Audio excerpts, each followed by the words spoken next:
Salut à tous, avec Trading, j'espère que tout le monde va bien.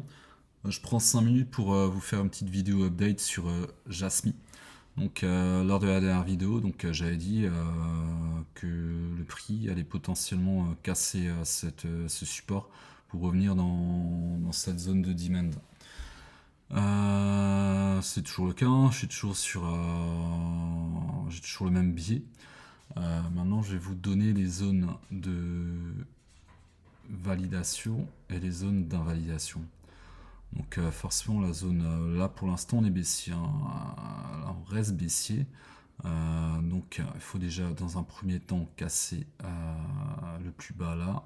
Donc si ouais, le plus bas là, donc à partir du support, donc le casser et après donc à l'imbalance en dessous, après il ira automatiquement dans cette zone.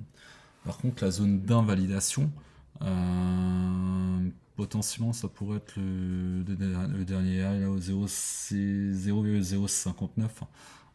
Donc si le prix réaccumule à ce niveau-là et fait une continuation haussière, euh, ça pourrait être une zone d'invalidation. Et la vraie zone d'invalidation, après, c'est s'il casse ce high, hein, parce que ce high, ce dernier high a donné lieu au dernier low. Donc la vraie zone d'invalidation, c'est celle-là au 0,31. Donc on n'y est pas du tout, hein, encore un x10.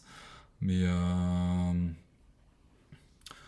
donc là, tout ça, c'est du complexe pullback. Tout ce qui se passe à l'intérieur de cette dernière structure, on appelle ça un complexe pullback. Donc de ce high low, donc là c'est la dernière structure baissière, la dernière grande jambe baissière. Tout ça, ce qui se passe à l'intérieur en lower time frame, ça s'appelle du complexe pullback. Donc c'est des micro time frames qui se passent à l'intérieur d'une plus grosse unité de temps. Donc là, on est encore dans un complexe pullback. Et donc on attend de voir. Mais dans ce complexe pullback, il y a aussi des structures, hein. Mais disons qu'on est dans le complexe pullback de cette structure. Et là, potentiellement, je reste sur le même biais pour l'instant, hein. Dans ce biais baissier. Donc chercher ce support et pour réintégrer cette demand zone. Accumulation à l'intérieur de cette demand zone et après repartir pourquoi pas haussier pour casser dans un premier temps ce dernier high qui a donné lieu à ce dernier low en grosse unité de temps. Voilà. Donc voilà, c'est tout ce que j'avais à dire. Comme ça, vous avez vos zones. Donc s'il casse cette zone, il va automatiquement combler les balances, aller dans cette zone de demand. Et s'il casse ce dernier high, donc là, à voir. À voir ce qui va se passer.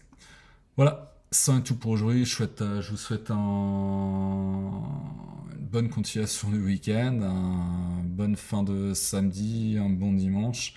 Et voilà, à plus. Ciao.